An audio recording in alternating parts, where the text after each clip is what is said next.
नमस्कार दोस्तों, मैं हूं आगम सिंह सिसोदिया। आगरा में आप सभी का स्वागत है। अगर आप आगरा घूमने का विचार कर रहे हैं और ये जानना चाहते हैं कि आगरा में ताजमहल के साथ साथ आप और क्या-क्या देख सकते हैं, तो आज हम आपको आगरा के लिए कंप्लीट गाइड करेंगे और यहाँ के सभी फेमस टूरिस्ट प्लेसेस को आपको अच्छे से दिखाएंगे। तो आइए मिलकर एक्सप्लोर करते हैं द सिटी ऑफ ताज, आगरा। हमारे आगरा टूर की शुरुआत होती है आगरा फोर्ट रेलवे स्टेशन से, क्योंकि आगरा हम पहुंचे हैं बाय ट्रेन। आगरा में कई सारे रेलवे स्टेशन हैं, लेकिन दो रेलवे स्टेशन प्रमुख हैं, वो है आगरा फोर्ट और आगरा कैंट। लेकिन अगर आप आगरा बाय ट्रेन नहीं आना चाहते हैं तो आप आगरा बाय एयर भी आ सकते हैं, क्योंकि यहाँ पर एयरपोर्ट है जिसकी कनेक्टिविटी काफ़ी अच्छी है। और यहाँ पर अगर आप चाहें तो बाय रोड भी आ सकते हैं, क्योंकि यहाँ पर बसेस की फैसिलिटी भी काफ़ी अच्छी है। आगरा और फतेहपुर सीकरी के सभी स्थानों को घूमने के लिए आपको 2 दिनों की आवश्यकता होती है। आगरा घूमने के लिए हमने कंप्लीट टूर पैकेज बुक किया है फ्लूटो हॉलीडेज़ कंपनी के साथ, जिसमें हमें सारी सुविधाएं इंक्लूडेड मिली हैं। आगरा टूर हम कर रहे हैं नवंबर के महीने में। अब बात करें कि आगरा में आप कहाँ पर रुक सकते हैं, तो यहाँ पर जगह जगह पर आपको कई सारे होटल्स मिल जाएंगे जो कि लो बजट से लेकर हाई बजट तक अवेलेबल होते हैं। तो आप अपने बजट के हिसाब से यहाँ रुक सकते हैं। लेकिन एक अच्छी लोकेशन के बारे में बात करूँ तो ताजमहल के आसपास कई सारे होटल्स हैं जहाँ पर हर कैटेगरी के होटल्स इजीली अवेलेबल हैं। तो आप यहाँ पर रुक सकते हैं, क्योंकि यहाँ की कनेक्टिविटी काफ़ी अच्छी है। आगरा में जिस होटल में हम रुकने वाले हैं उस होटल का रूम टूर मैं आपको कराना चाहूँगा। ये है हमारा होटल रूम, जिसे आप देख पाएंगे। ये काफ़ी नीट एंड क्लीन है और स्पेसी रूम है, यानी कि इसमें काफ़ी जगह है और ज़रूरत की वो सारी चीज़ें इसमें प्रोवाइड की गई हैं जो कि हमारे स्टे को कंफर्टेबल बनाती हैं। ये होटल रूम हमारे टूर पैकेज में शामिल है, जिसे हमने बुक किया था फ्लूटो हॉलीडेज़ कंपनी के साथ। आगरा घूमने के लिए अभी हम चल रहे हैं अपनी प्राइवेट कैब के थ्रू, जो कि हमारे टूर पैकेज में शामिल है। लेकिन कुछ और ऑप्शंस की जानकारी मैं आपको देना चाहूँगा। आगरा घूमने के लिए आप ऑटो रिक्शा, ई रिक्शा या फिर सिटी बस की सहायता भी ले सकते हैं। यहाँ पर ओला उबर की सुविधा भी है और साथ ही कुछ लोकेशंस पर मेट्रो भी चलती है, तो उससे भी आप आगरा घूम सकते हैं। अब आगरा के सबसे मशहूर स्थान को हम देखने आ चुके हैं, जो कि है ताजमहल, जिसका निर्माण शाहजहां ने अपनी बेगम मुमताज़ महल की याद में करवाया था। इस वजह से इसे प्यार की निशानी भी कहा जाता है। ताजमहल, जो कि 7 वंडर्स में से एक है और यमुना नदी के किनारे पर बना हुआ है, इसका distance Agra fort railway station से लगभग 2.5 किलोमीटर्स का है, जहां तक किसी भी साधन से बहुत आसानी से पहुंचा जा सकता है। लेकिन ताजमहल तक पहुंचने के लिए 500 मीटर का रास्ता ऐसा है जिसे हमें बाय वॉक पार करना होता है, या फिर हम बैटरी व्हीकल की सहायता ले सकते हैं, जिसका चार्ज लगता है 20 रुपीज़ पर पर्सन का। ताजमहल में कई सारी चीज़ें ऐसी हैं जिन्हें ले जाना अलाउड नहीं होता। इसी वजह से बाहर क्लॉक रूम्स बने हुए हैं, जहां पर आप अपना सामान डिपॉजिट करा सकते हैं। ताजमहल को देखने का टिकट शुल्क लगता है 50 रुपीज़ पर पर्सन का। लेकिन अगर आप ऑनलाइन टिकट बुक करते हैं QR कोड की सहायता से, तो आपका टिकट शुल्क लगेगा 45 रुपीज़ पर पर्सन का। लेकिन अगर आप ताजमहल के मकबरे के अंदर जाना चाहते हैं तो इसका एक्स्ट्रा चार्ज लगता है 200 रुपीज़ पर पर्सन का।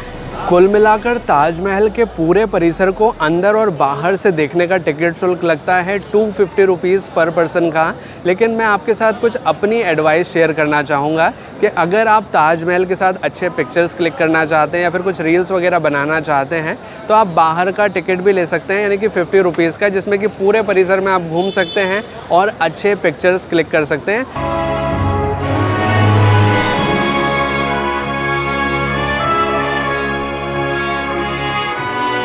ताजमहल में प्रवेश करने का मुख्य प्रवेश द्वार है दरवाजे रोज़ा।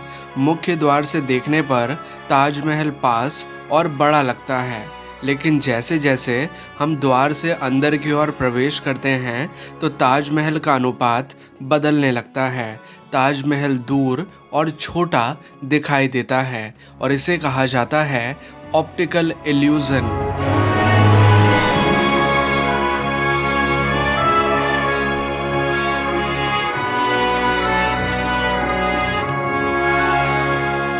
ताजमहल को देखने का अच्छा समय सुबह सुबह का होता है, क्योंकि इस समय भीड़ भाड़ भी कम होती है और हमें धूप का सामना भी कम करना पड़ता है। ताजमहल को बनाने में 20,000 से ज़्यादा कारीगरों ने काम किया है और इसे बनने में लगभग 22 साल का समय लगा। और इसकी लागत के बारे में बात करें तो उस समय इसकी लागत लगी थी 3 करोड़ रुपए से भी ज़्यादा, जो कि उस समय के हिसाब से बहुत ज़्यादा थी। ताजमहल की टाइमिंग की बात करें तो ये सुबह सूर्योदय से सूर्यास्त तक ओपन रहता है और एक बात ध्यान रखने की है कि फ्राइडे के दिन इसका अवकाश रहता है। ताजमहल बना हुआ है सफ़ेद संगमरमर से, जिसे मकराना से मंगवाया गया था। और ताजमहल के चारों ओर आप देखेंगे तो आपको 4 मीनारें नज़र आएंगी और इन मीनारों के बारे में ख़ास बात यह है कि ये मीनारें साइड की ओर झुकी हुई हैं, यानी कि ताजमहल से थोड़ा साइड की ओर आप देखेंगे तो ये झुकी हुई नज़र आएंगी। ऐसा इस वजह से है क्योंकि पुराने ज़माने में जो आर्किटेक्ट थे उनकी सोच ये थी कि जब मान लो अगर यहाँ अर्थक्वेक आता है, मान लो भूकंप आ जाता है और ये मीनारें अगर गिरती हैं तो ये साइड में गिरें, ताजमहल की मेन इमारत के ऊपर ना गिरें, जिससे कि उसे हानि ना पहुँचे। इस वजह से इन जो मीनारें हैं इनको साइड में झुका हुआ, हल्का सा झुका हुआ बनाया गया है। 1666 में जब शाहजहां की मृत्यु हुई तो उन्हें भी ताजमहल के अंदर ही दफनाया गया है, मुमताज़ महल की कब्र के पास में। लेकिन जो कब्र हम ताजमहल के अंदर देखने जाते हैं वो असली कब्र नहीं है, वो कब्रों का रेप्लिका है जो कि वहाँ पर तैयार किया गया है। जो असली कब्रें हैं वो उन्हीं रेप्लिका वाली कब्रों के नीचे की साइड है, नीचे की साइड यानी कि जो ताजमहल का बेस वाला एरिया है वहाँ पर बनी हुई हैं। लेकिन फ़िलहाल वहाँ तक जाया नहीं जा सकता, वहाँ तक जाने का रास्ता बंद किया हुआ है। साल में एक ही दिन उस रास्ते को खोला जाता है और वो दिन है 18 फरवरी का, जब हम नीचे की ओर जा सकते हैं रियल कब्रों को देखने के लिए।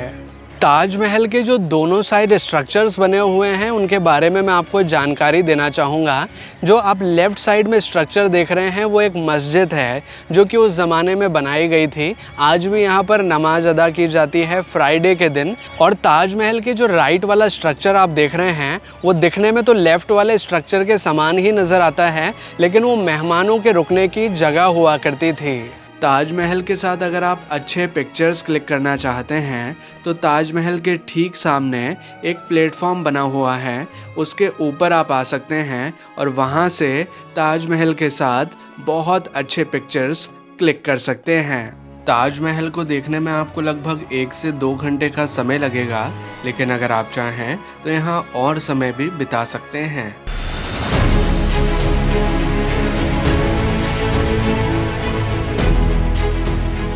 अब हम चल रहे हैं ताजमहल से आगरा फोर्ट के लिए। आगरा फोर्ट का डिस्टेंस ताजमहल से है लगभग 2 से 3 किलोमीटर्स का।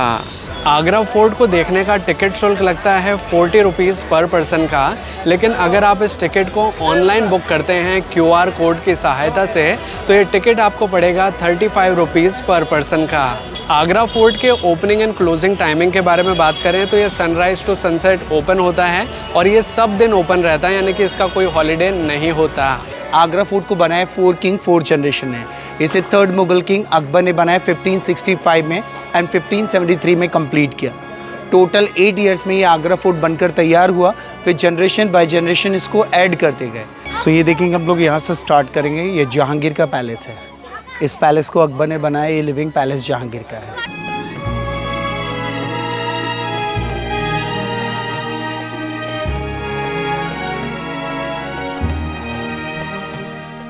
ये देखेंगे ये जो पैलेस है ये जहांगीर का पैलेस है। जहांगीर अपनी हिंदू वाइफ के साथ रहते थे।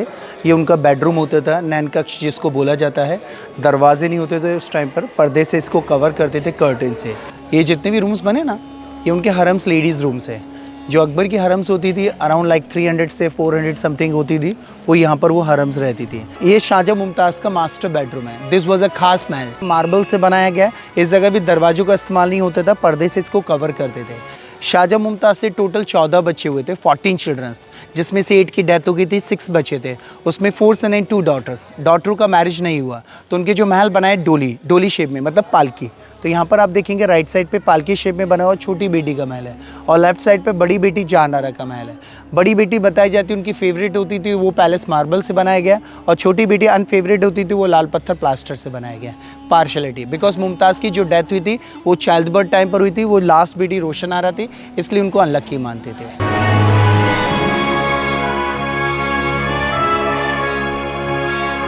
ये फोर्ट में सबसे खूबसूरत जेल है। इस जगह शाहजहाँ को उनके बेटे ने औरंगज़ेब ने नज़रबंद किया था 8 ईयर्स के लिए, तो ये उनका प्रिजन है। मगर ये जो बिल्डिंग आप देख रही है, जहांगीर की वाइफ नूरजहां का पैलेस था, इसको नूर महल कहा जाता था। आफ्टर जहांगीर इसको शाहजहाँ ने यूज़ किया। इस बिल्डिंग का नाम था मुसम्मन बुर्ज। जब ताजमहल बनाया मुमताज़ की डेथ के बाद, तो ताजमहल बनने के 5 साल बाद शाहजहाँ ने एक और ताजमहल बनाने के लिए सोचा। तो जब उन्होंने स्टार्ट किया, उसका फाउंडेशन रखा, तो उनके जो बेटे थे औरंगज़ेब, उनको राजा बनना था, तो वो अपने राजा बनने के चक्कर में अपने फादर को यहाँ पर इम्प्रिजन किया, बिकॉज यहाँ का पैसा वेस्ट हो रहा था। वाइट ताजमहल जो बनाया उससे मोर एक्सपेंसिव ब्लैक ताजमहल बनता, तो उन्होंने अपने ब्रदर्स को मारकर अपने बड़े भाई को और अपने फादर को यहाँ इम्प्रिजन किया। नज़रबंद मतलब अंदर शाहजहाँ रहते थे, बाहर गार्ड्स खड़े होते थे, और यहीं से बैठकर वो ताजमहल को देखते थे। जब शाहजहाँ बूढ़े हो गए, ताजमहल दिखना कम हो गया था, तो इस पैलेस के आगे साइड पर एक दीवार में शीशा लगाया था, उस शीशे में ताजमहल का रिफ्लेक्शन दिखता था, तब वो शाहजहाँ ताजमहल दिखते हैं। 8 साल बाद यहाँ उनकी डेथ हो गई थी। उनकी डेथ हुई थी 74 ईयर्स की एज में, मुमताज़ की 39 ईयर्स की एज में। सो ये जो सीक्रेट टनल है रिवर तक के लिए, जब शाहजहाँ की डेथ हुई थी, उनकी बॉडी को यहीं से टनल के थ्रू रिवर बाय बोट के थ्रू ताजमहल लेकर गए थे। जो हम लोग ताजमहल में ग्रेवयार्ड देखते हैं, रेप्लिका है, वो ओरिजिनल ग्रेवयार्ड नहीं है। उसके नीचे एक और ग्रेव बताई जाती है, मगर वो भी ओरिजिनल नहीं है। जो 3rd लेयर पर नीचे जो कच्ची समाधि है, वो रियल ग्रेवयार्ड है शाहजहाँ मुमताज़। सो यहाँ से हम लोग देखेंगे ये ऊपर वाले रूम्स जो बने, ये मुगलों के ऑफिसेज होते थे, दफ्तर। बॉटम में जो रूम्स है, इस जगह बाजार होता था, मीना बाजार। जो भी यहाँ की रानियाँ होती थी, रॉयल लेडीज़ है, वो बाहर नहीं जाती थी, बाजार यहाँ पर आता था, वो लोग शॉपिंग करते थे। ये मुगलों का बहुत ही फेमस बाजार था, मीना बाजार। बट इस बाजार को अकबर और जहांगीर के समय में अलाउ किया जाता था। शाहजहाँ के टाइम में बाजार बंद कर नीचे फिश पॉन्ड बनाया गया था। ये दीवाने खास है, this is the parliament office, Rajya Sabha.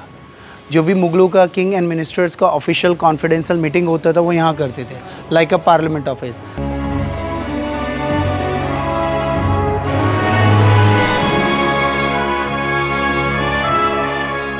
ये दरबार हॉल है दीवाने आम। यहाँ पर लोकल पब्लिक आकर राजा से मिलते थे।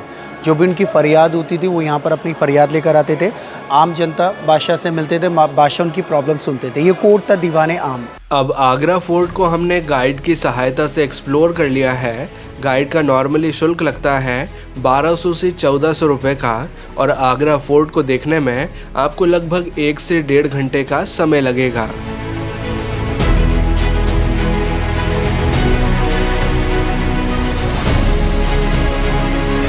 अब ताजमहल से लगभग 16 किलोमीटर दूर हम आ चुके हैं सिकंदरा में, जहां पर बना हुआ है राजा अकबर का मकबरा।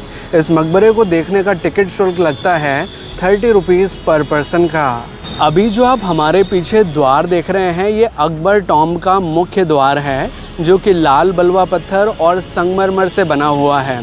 इस द्वार से जैसे हम अंदर की ओर प्रवेश करते हैं, तो अकबर का मुख्य मकबरा आता है।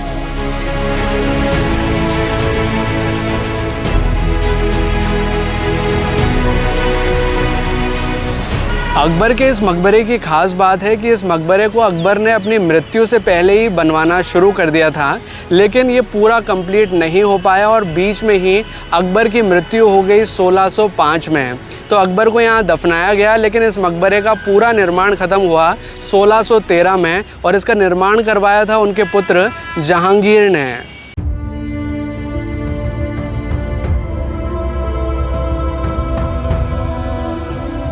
अकबर का जो मकबरा हम देखते हैं, वो एक तरह का रेप्लिका है। जो ओरिजिनल मकबरा है वो उसके नीचे बना हुआ है, नीचे वाले बेस एरिया में। अकबर के मकबरे के अलावा इस स्थान पर कुछ और मकबरे भी बने हुए हैं, जो कि हैं शाही परिवार के, जिन्हें भी अगर आप चाहें तो देख सकते हैं। इस स्थान को देखने में आपको लगभग आधा से 1 घंटे का समय लगेगा।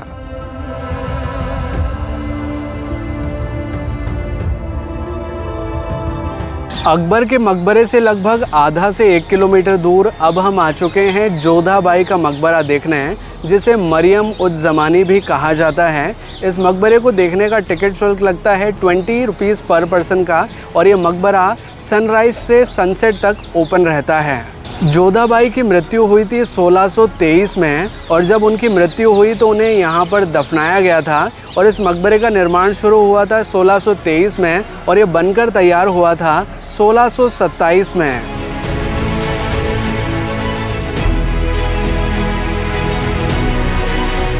ताजमहल से लगभग 5 किलोमीटर दूर अब हम आ चुके हैं इत्मत उद्दौला को देखने, जिसे बेबी ताज के नाम से भी जाना जाता है। इसे बनवाया था नूरजहां ने अपने पिता की याद में। इस मकबरे का निर्माण 1622 में शुरू हुआ था और ये 1628 में बनकर तैयार हुआ था। ये ताजमहल से पहले का मकबरा है, जो कि ताजमहल से लगभग 25 साल पहले बना था। इस मकबरे को देखने का टिकट शुल्क लगता है 25 रुपीज़ पर पर्सन का। बेबी ताज को देखने की टाइमिंग की बात करें तो ये सुबह सूर्योदय से सूर्यास्त तक ओपन रहता है और इसका कोई अवकाश नहीं रहता है। बेबी ताज के अंदर कुछ चीज़ें ऐसी हैं जिन्हें ले जाना अलाउड नहीं है, जिन्हें यहाँ पर बोर्ड पर मेंशन किया हुआ है। इस मकबरे में प्रवेश करने के लिए एक बड़ा सा दरवाज़ा बना हुआ है, जो कि लाल बलुआ पत्थर और संगमरमर के मिश्रण से बना हुआ है। जैसे ही हम इस द्वार से अंदर प्रवेश करते हैं तो मेन मकबरा नज़र आता है, जो कि पूरी तरह संगमरमर का बना हुआ है, जिसमें कि बहुत ही सुंदर डिज़ाइंस यानी कि बहुत ही सुंदर कार्विंग की गई है। इस मकबरे का निर्माण नूरजहां ने करवाया था, जो कि जहांगीर की बेगम थी। नूरजहां ने इस मकबरे का निर्माण अपने पिता मिर्ज़ा गियास बेग की याद में करवाया था, और यहाँ पर उनकी माता का मकबरा भी है, जिनका नाम था असमत बेगम।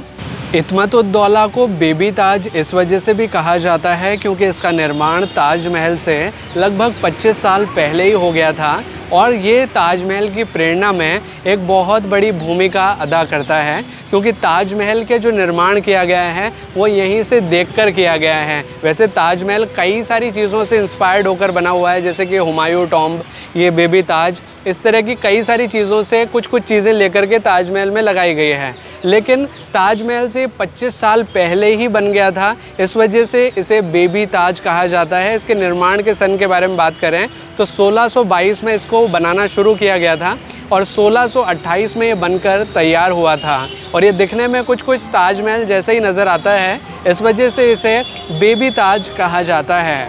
इत्मत उद्दौला एक अच्छा स्थान है। इसे देखने में आपको लगभग आधे घंटे का समय लगेगा।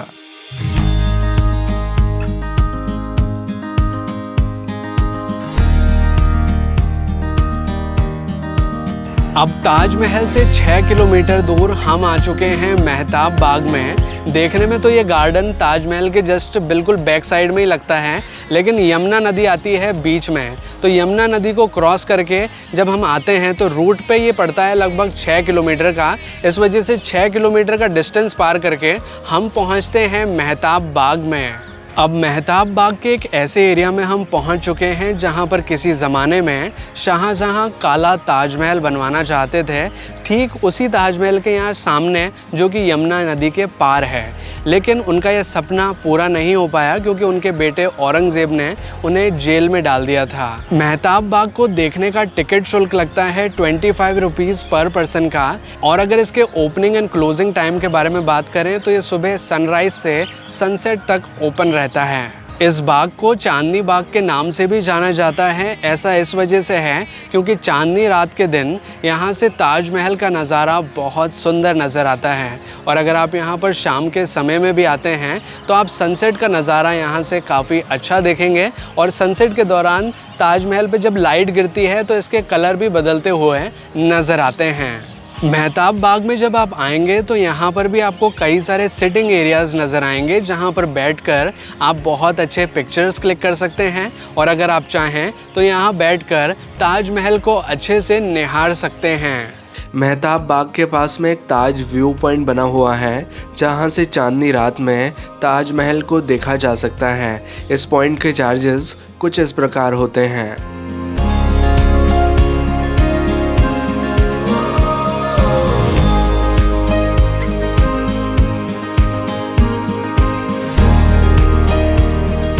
अब हम अपने होटल में वापस आ चुके हैं। हमारा डिनर रेडी हो चुका है और अब डिनर के साथ ही हमारे आगरा टूर के पहले दिन का समापन होता है।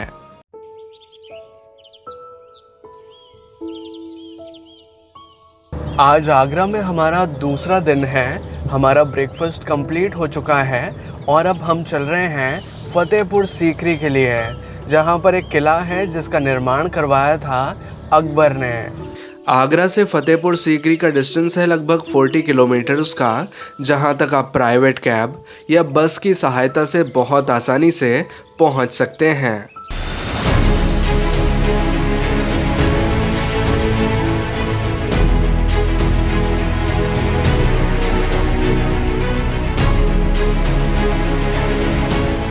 यहाँ देखने के लिए दो जगह हैं, टू प्लेस। फतेहपुर सीकरी, सीकरी अलग है, फतेहपुर अलग है। ये पूरा सीकरी है। यहाँ राजा अकबर, उनके रानियों के महल हैं, जोधाबाई का महल, रानी मरियम का महल, रुकैया बेगम का महल, सारे जो महल हैं वो सीकरी के अंदर हैं। फतेहपुर जो है एक रिलीजियस पार्ट है, होली प्लेस, जहाँ बुलंद दरवाज़ा है, एशिया महाद्वीप का सबसे बड़ा दरवाज़ा है। फतेहपुर सीकरी के मुख्य स्थान तक पहुंचने के लिए आप बैटरी व्हीकल की सहायता ले सकते हैं, जिसका चार्ज लगता है 30 रुपीज़ पर पर्सन का।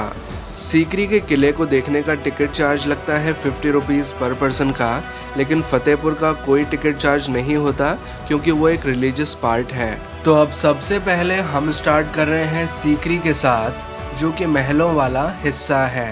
ये पंचमहल है, 176 पिलर हैं, 176। तो इसका जो फर्स्ट फ्लोर है वहाँ 84 हैं, 84। उसके बाद में 56 हैं। अभी हम चलते हैं, आपको जो है दीवान ख़ास दिखाते हैं। दीवान ख़ास यानी कि ख़ास महल, अकबर राजा, उनके जो 9 मिनिस्टर थे ना, 9 रतन, तो ये बैठकर जहाँ राजा के साथ डिस्कस करते थे, मीटिंग। ये दीवान ख़ास था।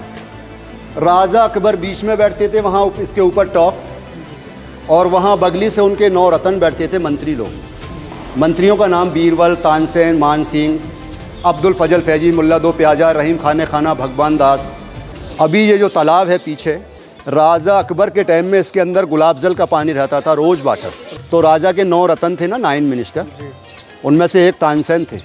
तो ये तानसेन के गाने की जगह, इसको 4 चमन भी कहते हैं, क्योंकि इसके आने जाने के 4 रास्ते हैं। और चमन के मायने सुंदर जगह, ब्यूटीफुल प्लेस। ये पूरा फतेहपुर सीकरी राजा अकबर ने बनाया था और उनके पोते शाहजहां ने ताजमहल बनाया। तो अभी हम चलेंगे राजा के महल के अंदर। ये राजा का डाइनिंग हॉल था, खाना खाने का कमरा था ये, और दस्तरखान होते थे नीचे बिछाने वाले, यहाँ खाना खाते थे पूरा ही राजा फैमिली। ये राजा का पलंग है, ये पत्थर का बेड है, पत्थर का पलंग है। राजा यहाँ सोते थे, इसके ऊपर चढ़ने के लिए लकड़ी की सीढ़ियाँ थी। और महल का नाम था सपनों का महल। ये राजा का ख्वाबगाह था, ड्रीम हाउस। अभी हम महारानी जोधा के महल में जाते हैं, मलकाए हिंदुस्तान। ये हिंदुस्तान की मलका इनको बनाया राजा अकबर ने। ये महल है, देखिएगा, सबसे बड़ा महल महारानी जोधा का है। यहाँ राजा अकबर ने रानी जोधा के लिए 2 महल बनाए थे। ये उनका गर्मी में रहने का महल था, और पीछे सर्दी वाला विंटर पैलेस। मगर ये देखने में दोनों एक से हैं। गर्मी के महल के पीछे जो है जालियाँ हैं, खिड़कियाँ हैं, हवा के लिए वेंटिलेशन था। फतेहपुर सीकरी देखने के लिए 2 पार्ट्स हैं। पहला पार्ट अभी हम लोग जो देख कर आए हैं वो सीकरी है, जो अकबर के रहने की जगह है। और अभी हम लोग सेकंड पार्ट जो देख रहे हैं ये है फतेहपुर। फतेहपुर जो है रिलीजियस पार्ट है। यहाँ दरगाह, मस्जिद बनी है और बुलंद दरवाज़ा है। ये है बुलंद दरवाज़ा, जिसका निर्माण मुग़ल सम्राट अकबर ने अपनी गुजरात विजय की याद में करवाया था। बुलंद दरवाज़ा दुनिया के सबसे बड़े दरवाज़ों में से एक है। इसकी ऊंचाई लगभग 54 मीटर्स की है और ये लगभग 35 मीटर्स चौड़ा है।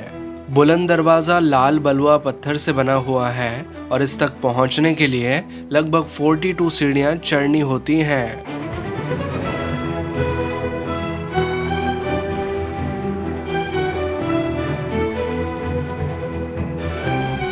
ये दरगाह सलीम चिश्ती बाबा की है, जिसके अंदर 3 साइड जालियाँ हैं। यहाँ लोग धागा बांधते हैं मनोकामना के लिए। जो लोग मनोकामना करते हैं आज भी पूरी होती है। इन्हीं बाबा की दुआ से अकबर को महारानी जोधाबाई से बेटा पैदा हुआ था। उसके बाद में ये पूरा किला बनाया गया। अभी आप जिस जगह खड़े हैं ये वो जगह है जो अनारकली की सुरंग के नाम से जानी जाती है, क्योंकि यहाँ एक पिक्चर बनी थी मुग़ल आज़म, और मुग़ल आज़म पिक्चर का मेन जो रीज़न है वो ये है कि महारानी जोधाबाई से बेटा पैदा हुआ था सलीम, तो सलीम अनारकली से प्यार करने लगे और अकबर नहीं चाहते थे कि मेरा लड़का एक दासी की लड़की से प्यार करे और शादी करे। इसलिए जब अकबर को मालूम पड़ा तो अकबर ने हुक्म दिया कि इसको जिंदा दीवार में चुनवा दिया जाए, लेकिन फिर उसको यहाँ से अंडरग्राउंड कैद कर कर आगरा फोर्ट में रखा गया था।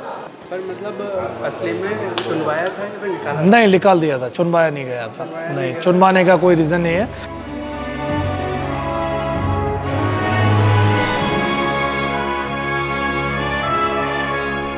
फतेहपुर सीकरी को एक्सप्लोर करने के बाद अब हम वापस से चल रहे हैं आगरा मेन सिटी के लिए। अब आगरा के प्रसिद्ध सदर बाज़ार में हम आ चुके हैं, जो कि आगरा का एक लोकल मार्केट है। यहाँ पर हर तरह की दुकानें हैं। अगर आप शॉपिंग लवर हैं तो आपको ये जगह काफ़ी पसंद आएगी, क्योंकि यहाँ पर एक ही मार्केट में आपको कपड़ों की दुकानें मिल जाएंगी, जूतों की दुकानें मिल जाएंगी, इलेक्ट्रॉनिक आइटम्स की दुकानें मिल जाएंगी, और जो कुछ भी आप ख़रीदना चाहते हैं सब कुछ इस मार्केट में आपको मिलेगा। लेकिन यहाँ पर कई सारे ब्रांडेड स्टोर्स भी हैं, इस वजह से मैं कहूँगा कि ये जगह थोड़ी सी एक्सपेंसिव रहती है। अगर आप थोड़ा सा एक्सपेंसिव चीज़ें अफोर्ड कर सकते हैं तो आपके लिए ये जगह है। अगर आप सस्ती चीज़ें देख रहे हैं तो थोड़ा आपको ढूंढना पड़ेगा, तब जाकर आपको सस्ती चीज़ें यहाँ पर उपलब्ध हो पाएंगी। सदर बाज़ार की एक फ़ेमस गली में अब हम आ चुके हैं, जिसका नाम है चाट गली। जैसा कि इसका नाम है चाट गली, आप देख पाएंगे यहाँ पर कई सारी फ़ास्ट फूड की दुकानें हैं, जिसमें कि चाट स्पेशली काफ़ी फेमस है यहाँ का। वैसे यहाँ पर अलग अलग तरह के फ़ास्ट फूड आइटम्स मिलते हैं, जिनका स्वाद आप यहाँ चख सकते हैं। तो चलिए अब मैं आपको जानकारी देता हूँ कि ये टूर पैकेज हमें कितने का पड़ा और इसमें क्या क्या चीज़ें शामिल थीं। ये टूर पैकेज हमने बुक किया था फ्लूटो हॉलीडेज़ कंपनी के साथ। इस टूर पैकेज में हमें लग्जरी होटल्स में स्टे की फैसिलिटी मिली थी। हमारा ब्रेकफास्ट और डिनर इसी टूर पैकेज में शामिल था, और जो सभी स्थान हमने घूमे वो प्राइवेट कैब की सहायता से घूमे थे, जो भी हमारे टूर पैकेज में शामिल थी। हमारा ये 2 दिनों का आगरा टूर हमें पड़ा था 8,000 रुपये का, क्योंकि हम इस टूर के दौरान 2 व्यक्ति थे, तो हमारा पर पर्सन कॉस्ट आया 4,000 रुपीज़ का। लेकिन ये पैकेज आपके लिए काफ़ी सस्ता पड़ सकता है कि अगर आप इस सेम टूर के लिए अगर कम से कम 4 व्यक्ति आते हैं तो आपका पर पर्सन कॉस्ट आएगा 2,800 रुपीज़ का, और अगर आप इस सेम टूर के लिए अगर कम से कम 6 व्यक्ति आते हैं तो आपका पर पर्सन कॉस्ट आएगा 2,000 रुपीज़ का। कुल मिलाकर बात यह है कि जितने ज़्यादा लोग आ पाएंगे उतना सस्ता आपके लिए पैकेज रहेगा। अब बात करें हमारे अनुभव के बारे में, तो फ्लूटो हॉलीडेज़ कंपनी के साथ हमारा अनुभव काफ़ी अच्छा रहा। हमें काफ़ी अच्छी फैसिलिटी मिली और इस टूर के दौरान हमने बहुत एंजॉय किया। अगर आप भी फ्लूटो हॉलीडेज़ कंपनी के साथ अपना टूर पैकेज बुक करना चाहते हैं तो कंपनी के कॉन्टैक्ट डिटेल्स हमने डिस्क्रिप्शन में दे दिए हैं, साथ ही पिन्ड कमेंट में पिन भी कर दिए हैं। वहाँ से आप कंपनी के साथ कांटेक्ट कर सकते हैं और अपना टूर पैकेज बुक कर सकते हैं। तो ये है आगरा और आगरा घूमने से जुड़ी संपूर्ण जानकारी। हमारा अनुभव यहाँ काफ़ी अच्छा रहा। आपको ये अनुभव कैसा लगा कमेंट करके ज़रूर बताइए। अगर आपको ये वीडियो अच्छा लगा है तो प्लीज़ वीडियो को लाइक कीजिए, इसे शेयर ज़रूर कीजिए अपने दोस्तों और अपने फैमिली मेम्बर्स के साथ। और अगर आपने चैनल अभी तक सब्सक्राइब नहीं किया है तो प्लीज़ चैनल को सब्सक्राइब कीजिए, बेल आइकन को दबाकर ऑल पर प्रेस कीजिए, ताकि इसी तरह के वीडियो नोटिफिकेशंस आपको आगे भी मिलते रहें।